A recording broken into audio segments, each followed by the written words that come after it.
for a movement, you need to bring child at the center and the players at the center, and it has to be a partnership from and amongst them.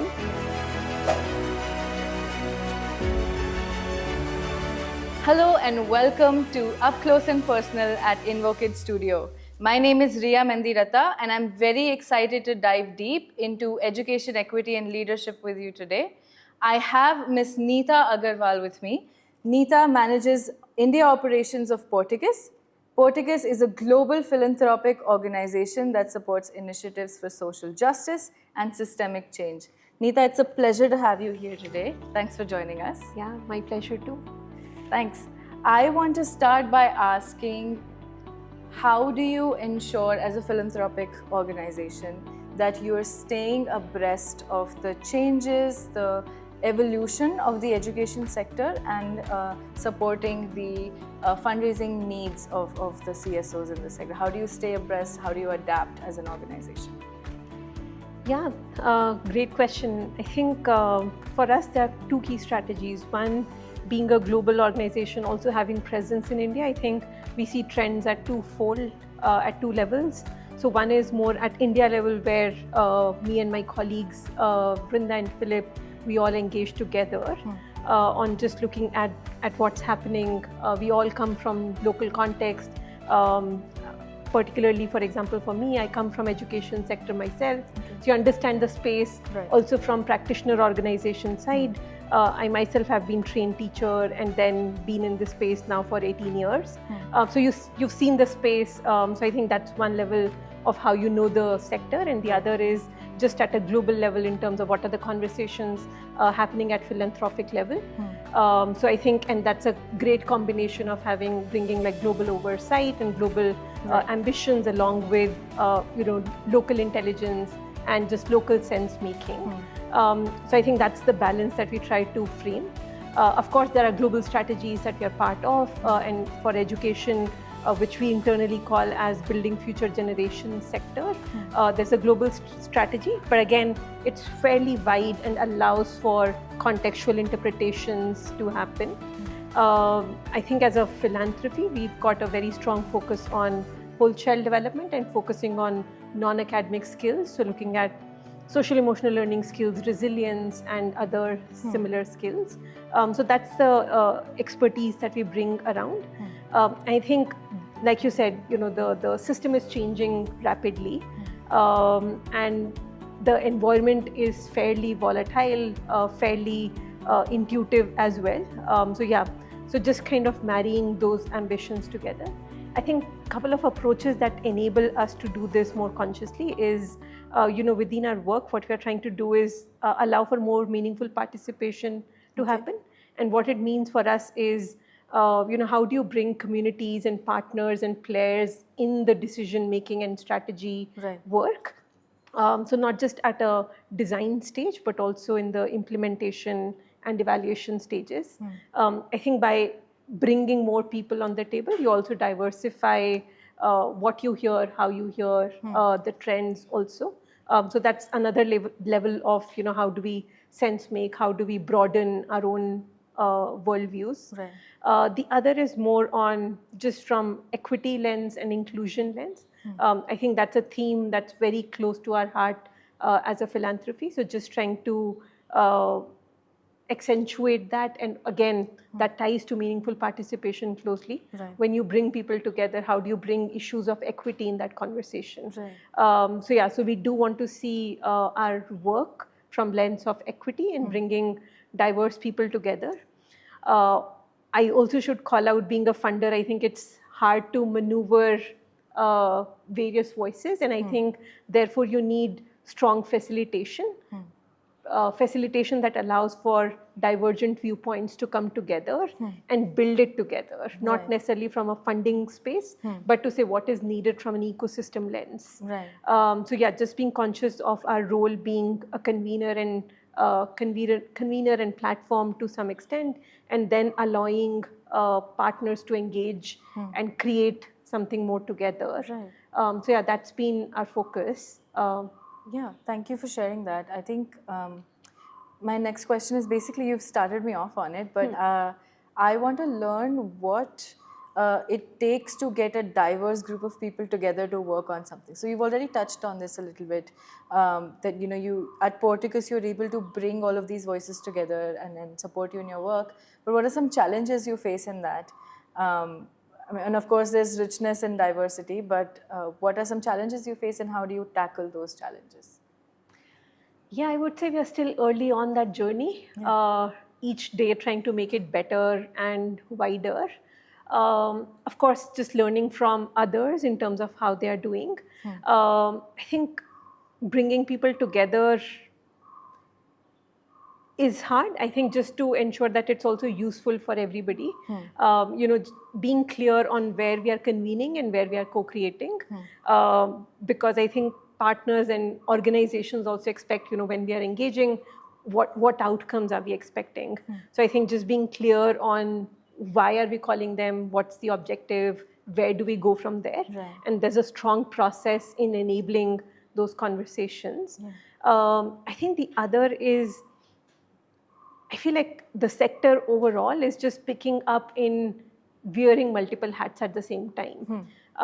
Can I be a funder, but can I also be a practitioner at the same time? Similarly, I think when organizations come together, can they wear individual organizations hat, but also more of an ecosystem hat? I think there's push and pull within that. I think it's our education system doesn't teach us to be collaborative. It doesn't teach us to work together. It teaches us to fight against. Not yet. Yeah, that's the right one. So right now it's placed for us to compete. So I think there's not a natural instinct to collaborate, while there's a lot of push and pull around. There's a lot of pull around collaboration, but there's gap in terms of how we show up in collaborative conversations. So I think just giving it time, space, and process that it requires. I think the other part is there are voices that tend to dominate. There are voices that we hear more predominantly. And how do we create an atmosphere that allows for that diversity to also flourish, which is not tokenistic, which is not just representative, but also deeper and meaningful. So I think just finding that balance in say, bringing more grassroots organizations together, bringing more teachers on the conversation. Mostly government school teachers tend to be the recipients, right? Do this, do this, do that. But how do they become stakeholders? How do children come to the conversation around education and not just being recipients? So that's the move, but I think it's a long-term process. It requires commitment, endurance, and perseverance. Yeah. It does, but thanks for shedding some light on what your experiences have been so far and what you've seen should be prioritized. I want to go back to something you said in the beginning, where you said you focus on holistic outcomes for children. And that's a massive challenge, right? You're not just focusing on academics, you're focusing on the overall well-being of a child. And that, for the varied contexts that India has, needs something like a movement almost to make happen. We've seen movements like Nipun Bharat. We're right now in the middle of designing Shikshagraha as a movement. Tell us, in your opinion, what you think is a recipe for a successful movement? What makes a movement, and why are movements necessary? Yeah, I think this is a time to reimagine education, reimagining learning, and therefore movement is critical, because what we are talking about is not incremental change, but what we are talking about is a paradigm change of how is learning defined, how is teaching learning process defined, and therefore it requires more voices, more buy-in and diversity that it requires, which a program doesn't get, but a movement gets.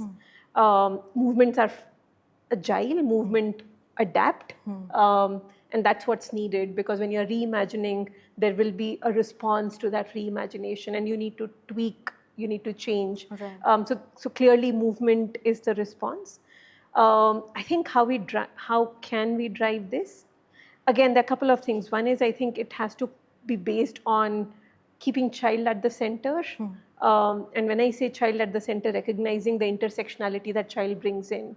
I feel like in education, we've brought it to be a challenge of, we've made it a technocratic challenge to say we require more curriculum, more training, more pedagogy, more books, more content. While I feel like the solution is much more on relationships. Okay. And I think that's where movements can play a key role, where you're transforming relationships and interactions within classrooms, outside of classrooms. Right. I think that's what needs to be reimagined. And when we keep child at the center and we recognize that there's no singular representation of that child, then you're in service of it, and not just filling in for filling in that vessel, and that child is not empty. And education and learning process becomes a process where you draw out what exists versus filling in, filling in more content, more knowledge. I feel like children, again, we need to question our paradigms. What do we think? Can children deal with complexity, or does it need to be simplified for children? I think, again, that's a conceptualization of an adult mindset, while I feel like children are much more open, more creative, and think more multidimensional than an adult who's learned certain helplessness. So in all, what I'm saying is, for a movement, you need to bring child at the center and the players at the center, and it has to be a partnership from and amongst them, where other people are supporting and nurturing and not driving it. It has to be led by people who are most affected and most closest to that issue. And I feel like civil sector organizations, funders, governments are all enablers, but the heart of that movement lies within that school ecosystem. Okay, thank you so much for sharing that. I hope that this inspires some of our listeners and viewers to start thinking in terms of a movement as well. I mean, it sounds very daunting to start a movement. I'm sure it is. It is actually. We are in the middle of one, but it's worth it. It's worth thinking about it and having that conversation about it. So thanks for sharing. I'd like now to move us to our next segment, which is a rapid fire. I hope you're excited, and I'm not going to explain this to you because I'm sure you already know, but I'll just throw some fun questions at you, and you have no time, but you have to respond. Okay, cool. Okay. I'll try my best. Are you ready? Yes. Okay. If you were a superhero, what would be your superpower? Stepping in and out of different shoes and viewpoints. Oh, very cool. Coffee or tea? Coffee, anytime. Morning person or night owl? Night. Okay. What's the most adventurous thing you've ever done? Jumped out of a running train. That's adventure, yes. If you could master any skill instantly, what would it be? Weaving. Weaving? Yeah. Is it network weaving or like cloth? Cloth, like literally weaving. Right. No, I'm just thinking in terms of what we're talking about at Invoke It, and that's what came to my mind. Beaches or mountains? Mountains. Mountains. And my last question is your message to other civil society organizations, like a short message that you want to give them. Design and step back, review, agile, be flexible, change. Don't be tied to idea. Keep an eye on the problem, not the solution. Okay. All right. Thank you so much. Yeah. It was lovely chatting with you, and I hope you had fun with the rapid fire. That is it for this segment of Up Close and Personal at Invoke It Studio. We'll see you next time.